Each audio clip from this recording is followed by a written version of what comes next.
Jai Hind everyone. Myself Dr. Vandana Sharma from Ajay Kumar Garg Engineering College, Ghaziabad. The subject which I am taking, name of the subject is Engineering Physics and the subject code is KAS 101T. In my previous lecture, I have started relativistic mechanics and I have also covered a few topics of relativistic mechanics. First, I have discussed about the basic difference between classical mechanics and relativistic mechanics. Then we have discussed about the frame of references, where I have discussed about inertial and non-inertial frames. Inertial, which are also known as unaccelerated frames, and non-inertial frames, which are known as accelerated frames. We have discussed the difference between those frame of references. And after that, I have derived set of 4 equations in classical mechanics, and those set of 4 equations, they are known as Galilean transformations, or you can say Galilean transformation equations. So those equations will correlate the coordinates of one inertial frames into the coordinates of other inertial frame. So that transformation from one frame to another frame in classical mechanics is known as Galilean transformation. And after that, just by differentiating those equations, equations of position with respect to time, you will get the velocity transformation, and again differentiating those velocity transformation, you will get the acceleration transformation. So we have already derived those acceleration transformations in classical mechanics. The topic which I have started in my previous lecture, that is your Michelson-Morley experiment. Basically, it was assumed at the beginning of 19th century that our universe is filled with a hypothetical medium. It was assumed that there is a medium known as ether, and our universe is filled with ether, and all objects of this universe, they are moving freely in that ether medium. So Michelson and Morley, they tried to prove the existence of that medium by finding the relative velocity of Earth with respect to ether. Means they performed an experiment, and in that experiment they tried to prove, they tried to find out the relative velocity of Earth with respect to ether, and they have proposed that if there is any relative motion between Earth and ether, then there is a medium like ether medium present in our universe, and if there is no relative motion, then there is no medium like ether medium. After that, we have discussed about the experimental setup there. So in the experimental setup of this Michelson-Morley experiment, you have a source of light there, then you have a beam splitter, which is a semi-silvered glass plate, and that beam splitter, that will divide the light into 2 parts, that is your reflected ray and transmitted ray. After that, 2 mirrors were there, M1 and M2, and those 2 mirrors, they are held perpendicular to each other. Means if this is the position of one of the mirror, then the second will be perpendicular to this one, and these 2 mirrors, they are held at an equal distance from the glass plate, and there is a telescope T.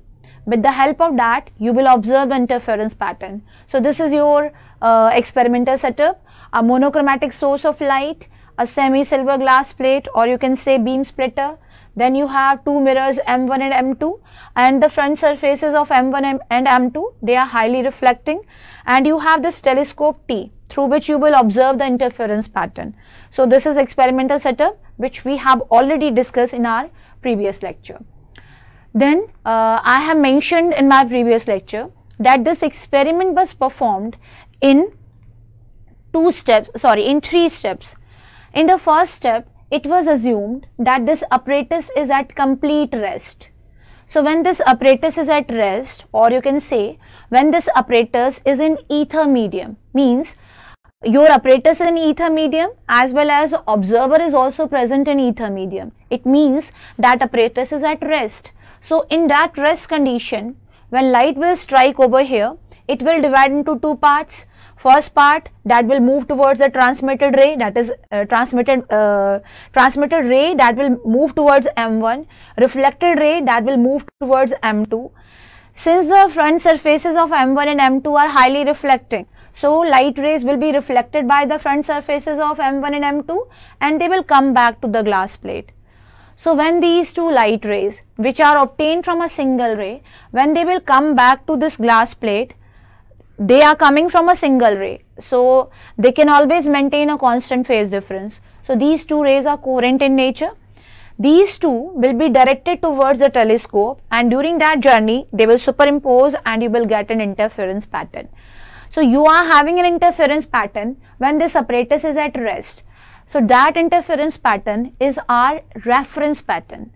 And now what we are going to do here, we are going to find out the time taken by this transmitted ray to move from glass plate to mirror and then from mirror to glass plate, and we have denoted that time by T1, and we have derived an expression for this, and this T1 was equal to 2L by C. So this is a time taken by transmitted ray, and the time taken by this reflected ray for this round trip means from glass plate to mirror M2 and then from mirror to glass plate, and we have seen there that this time taken is T2, which is also equal to 2L by C.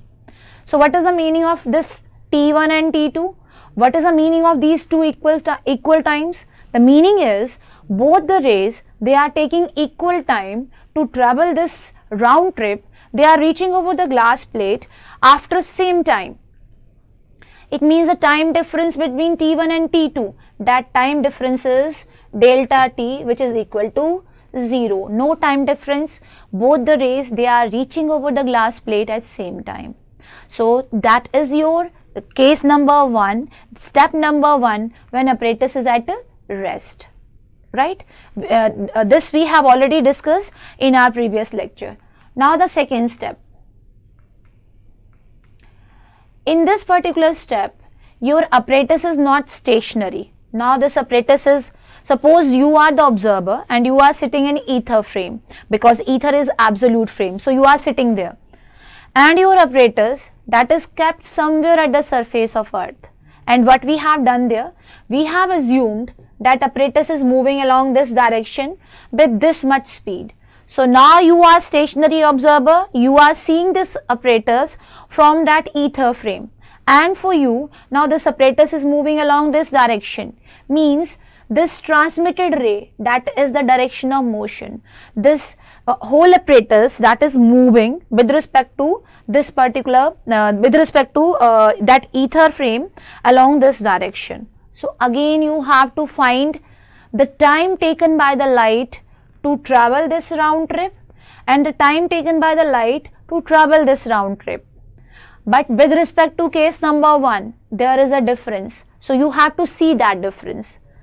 The first difference is when this light ray, transmitted ray is moving along this direction, then for the observer who is sitting in ether frame, for that observer the that light ray is not having speed c. That light ray is having speed c plus v. That must be mentioned somewhere here. And when the light will be reflected by the front surface of this mirror, it will come back. Then light is not traveling with c, and light is not traveling with c for an observer who is sitting in ether frame, means for one journey the light is traveling with c minus v, and for the other ray light is traveling with c plus v.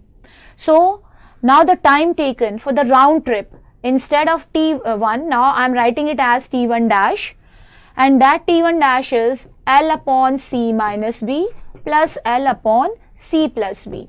So instead of L upon C plus L upon C, which was the case when apparatus was at rest, it is equal to L upon C minus V plus L upon C plus V.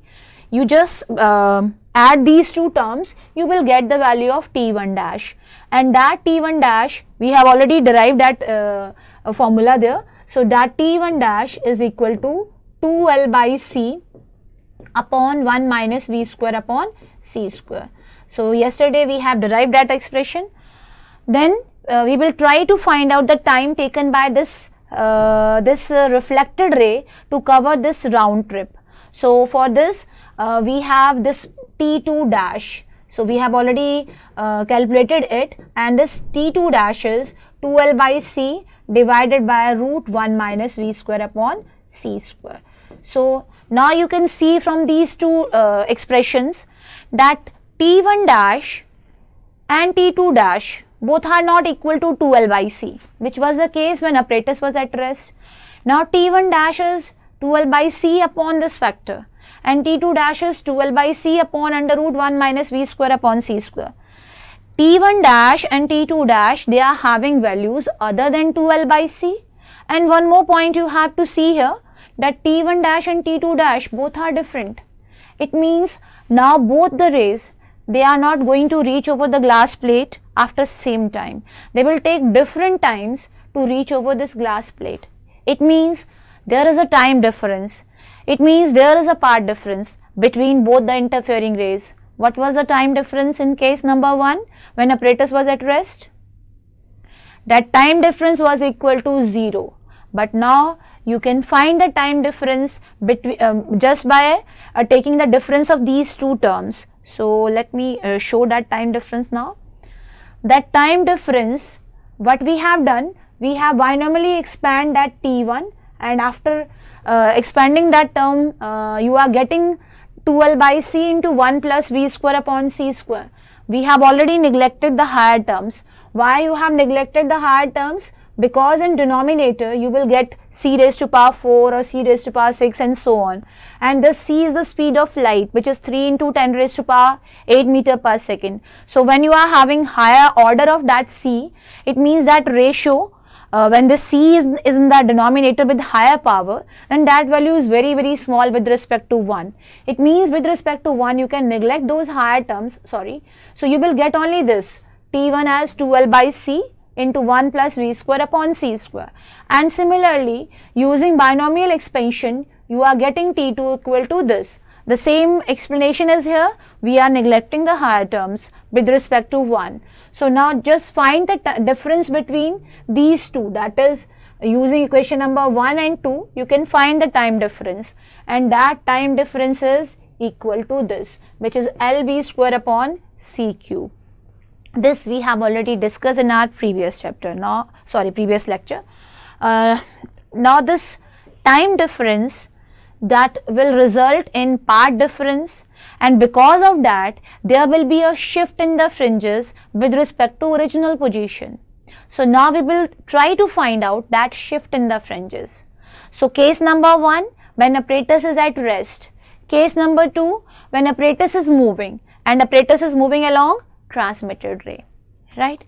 Now before moving further, one point I would like to highlight here. In case number 1, there was no difference in time. T1 was equal to T2. In case number 2, there is a difference in time, means T1 dash is not equal to T2 dash. Now I am trying to explain the meaning of these two equations. Meaning is, when I am saying T1 is equal to T2, meaning is both the rays are taking same time to cover that optical path. And if I am saying T1 dash is not equal to T2 dash, it means the rays, that is reflected and transmitted ray, both are taking different times to travel that optical path. So now the question arises that why the two rays, they are taking different times to travel those optical paths. Reason is, one of the optical path that should be longer than the other, only then there will be a difference in time. And here the time is same, because both the optical paths for that round trip, both the paths will be equal, only then the time taken by the rays to travel that optical path will be same. But now there is a difference in time. It means, it implies that one of the two optical paths that will be longer as compared to other. Only then the time taken to travel that longer optical path will be longer. Only then this is possible that T1 dash is not equal to T2 dash. So, and that the path which is longer as compared to the other, or the path which is shorter as compared to the other optical path, the reason of that change in that optical path, reason is the motion of apparatus with respect to an observer sitting in ether frame. Means the main cause, the root cause of that difference in optical path is the motion of that apparatus, right? Now I am taking the case number 3 of this Michelson-Morley experiment. So what Michelson and Morley they have done, they have rotated that apparatus through 90 degree.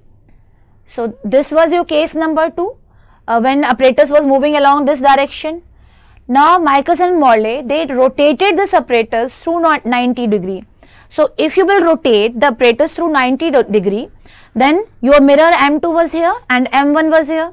If you will rotate it through 90 degree, then this mirror will occupy the position of M1 and M1 will occupy the position of M2. Means the path which is denoted by a 1, now it will become 2, and the path which is denoted by 2, that will become 1.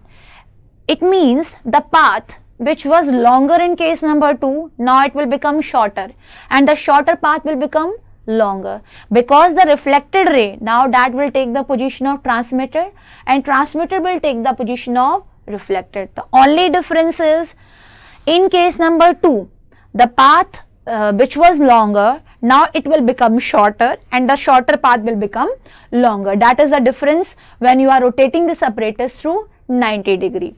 So after the apparatus is rotated through 90 degree, what you are getting? You are getting a same time difference as in case of case number 2. So the time difference was LV square upon C cube there. So you are getting a same time difference, right? A same time difference, you will get a same path difference and you will get the same shift in the fringes, but you will get in opposite direction. That is the difference. So after rotating that apparatus to 90 degree, you are getting this time difference of LV square upon C cube. The time delay varies as the apparatus is rotated. The time delay in 90 degree rotation is given by, it means after the completion of these 3 steps, the total time delay, that is equal to LV square upon C cube of case number 2 and LV square upon C cube of case number 2. So total time difference is equal to this 2 LV square upon C cube, right? So what will be path difference? You know that you can write that C is equal to delta into delta upon T. This is path. So delta is equal to C into T, means C into this delta T, that will give you path difference. So what is the value of path difference now? It is 2 LV square upon C cube into C. So what you are getting? You are getting only this 2 LV square upon C square. This is path difference between the interfering rays after the completion of those 3 steps. If this is the path difference, then what will be the shift in fringes? So you have to go through your theory of interference fringes. You know that in case of interference, when 2 rays will interfere, then after the superimposition of those 2 rays, the resultant intensity, that can be greater than sum of individual intensities, or the resultant can be lesser than the sum of individual intensities. Means at certain points intensity is greater than the sum of intensities of interfering rays.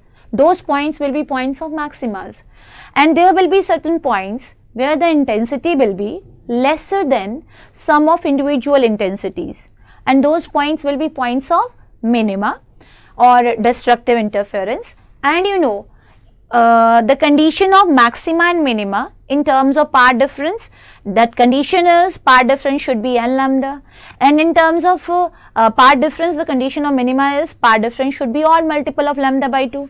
So here with respect to the ether frame, when apparatus is at rest, and in case number 2 when apparatus is moving, there is a change in interference pattern, there is a shift in interference pattern. So we will find that shift using the condition of maxima, and you know the condition of maxima is path difference is either you can write even multiple of lambda by 2 or simply n lambda.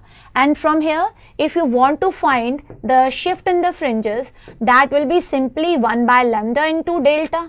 And you know what is the value of delta here? It is 2LV square upon C square. So what is the value of n from this logic?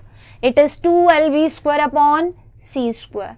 It means this is the shift in fringes. 2lv square upon c square lambda, right? So this particular expression for fringe shift, this expression is according to the phenomena of interference. So according to theory, this should be the shift in the fringes.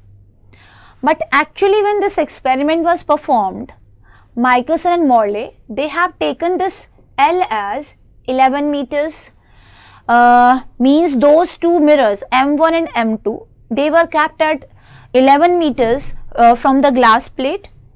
This V, that is the orbital velocity of Earth, which is 3 into 10 raised to power 4 meter per second, or I can say 10 raised to power minus 4 times of C. So that is same value. And the source of light which they have taken for their observation, that source was a source of yellow light with the wavelength of 5500 angstrom. So when they have taken all these values for Michelson for that experiment, then you can find the value of that expected shift. Means according to the theory of interference, this should be the shift in fringes, and the value of L, V, C and lambda is already known to us. So the expected value of shift in the fringes, that was 0.4.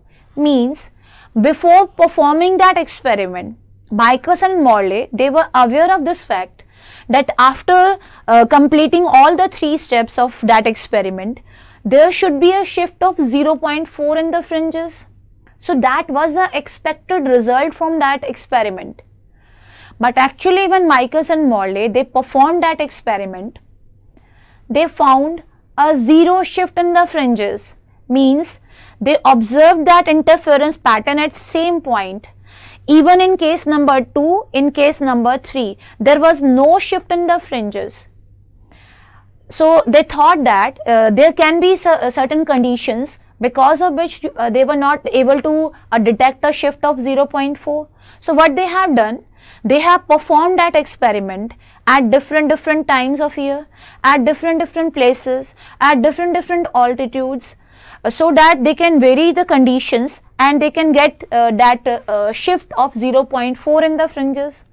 But under each and every condition, they were getting a 0 shift in the fringes, means there was no shift in the fringes. It means there was no relative motion between earth and ether. It means, it implies that this experiment failed to prove the existence of ether medium, because the objective was to verify, the objective was to prove the existence of ether frame of reference by finding the relative velocity of earth with respect to ether. But according to this experiment, there was no relative motion between earth and ether. So if they were not able to detect any relative motion between earth and ether, it means they were not able to justify the presence of ether. So the final result of this experiment is that this experiment failed to prove the existence of ether medium. Clear? So what we have discussed here, first we have discussed about ether hypothesis, that it was an assumption that a universe is filled with a hypothetical medium known as ether medium. So then many experiments were performed to prove the existence of ether, and the most famous experiment was this Michelson-Morley experiment, right? This experiment was performed with the help of Michelson interferometer. I have mentioned what are the different parts of that interferometer. You have a source of light, you have a glass plate which is acting as a beam splitter. Then there are 2 mirrors with the front surfaces highly reflecting, and a telescope which will observe the position of interference pattern. And the procedure or the process is, this experiment was performed in 3 steps. In first step, the apparatus was assumed to be at rest. Means at rest, or you can say that apparatus was assumed to be somewhere in ether frame, and then the position of interference pattern that was located. After that, in case number 2, it was assumed that now apparatus is somewhere at the surface of earth, and for an observer who is sitting in ether frame, apparatus is moving. So in that case, what is the change? What is the change in time? What is the difference in time? What is the part difference that was calculated? The shift in fringes was calculated, and in case number 3 this apparatus was rotated through 90 degree. So in that case you are getting a same shift in the fringes, same time difference, but you are getting in opposite direction. So the total time difference that comes out to be 12v square upon c cube, and total path difference 12v square upon c square. A shift in the fringes, that should be 12v square upon c square lambda. And for their experiment, L was 11 meter, V was equal to this, lambda is equal to this, and you also know C is equal to 3 into 10 raised to power 8 meter per second. So after substituting all these values, the expected shift was 0.4, but actually no shift was detected. It means this experiment failed to prove the existence of ether. This experiment failed to find out a relative motion between earth and ether, right? But the problem was that this was a very famous experiment, and a lot of theories were totally based upon this experiment. Those theories were totally based upon the concept of ether. So many interpretations were given for the negative result of Michelson-Morley experiment. Means in those interpretations they tried to justify this fact that there is a medium like ether medium, but because of certain factors there is no shift in the interference fringes. And out of all those explanations, out of all those interpretations, we are having 3 most popular interpretations for this negative result. So I am mentioning those 3 interpretations of negative result here. The first one is ether drag theory.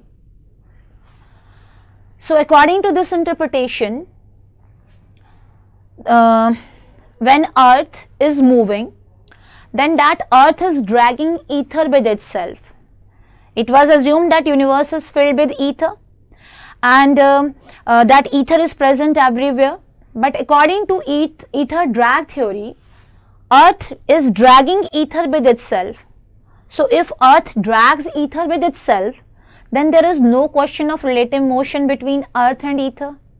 So if there is no relative motion between earth and ether, you know what is the value of T1 dash? That T1 dash is simply 2L by C upon, you have this factor 1 minus V square upon C square. And you also know what is the value of T2 dash?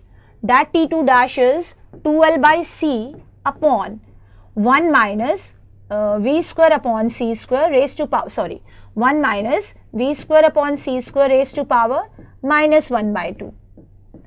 So if there is no relative motion between earth and ether, this is minus 1 by 2 here. If there is no relative motion between earth and ether, give me 1 minute.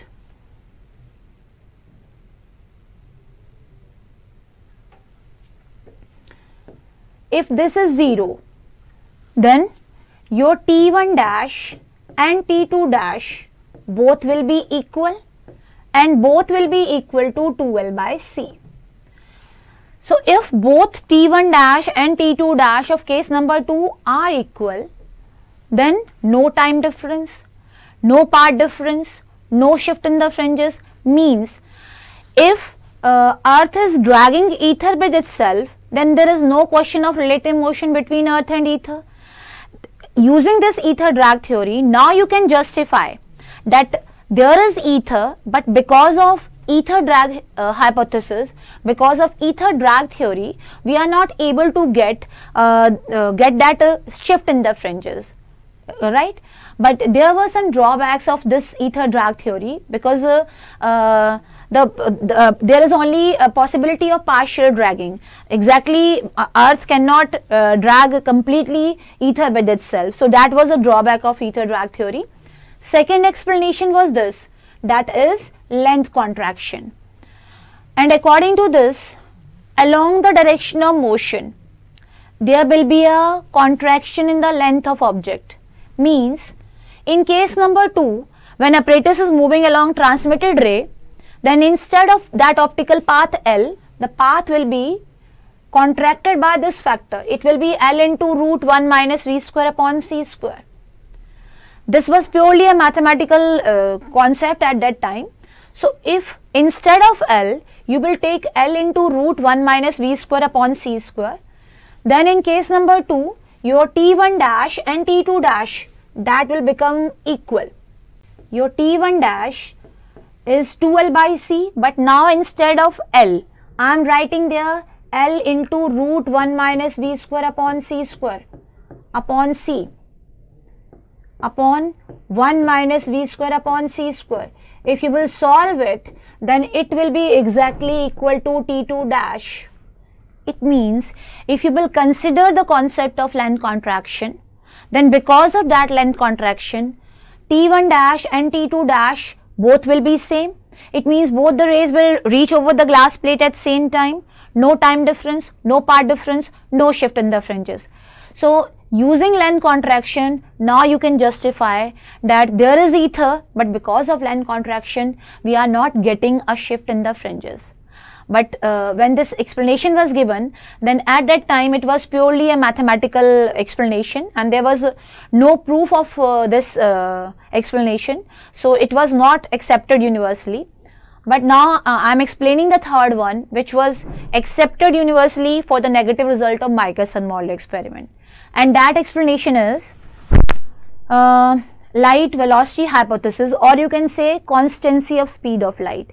According to this concept, speed of light that cannot be c minus b, that cannot be c plus b. Speed of light is always having a constant value, which is equal to 3 into 10 raised to power 8 meter per second. And the speed of light that is not affected by the motion of source, that is not affected by the motion of observer. It is always having a fixed value, which is equal to c. And one more important conclusion, that motion with respect to ether, that is totally meaningless concept. Only motion with respect to a material object is having some significance. Suppose I can explain it with the help of a simple example. Suppose you are the only one who is present in this universe. Then you can never justify this fact whether you are at rest or you are in moving position.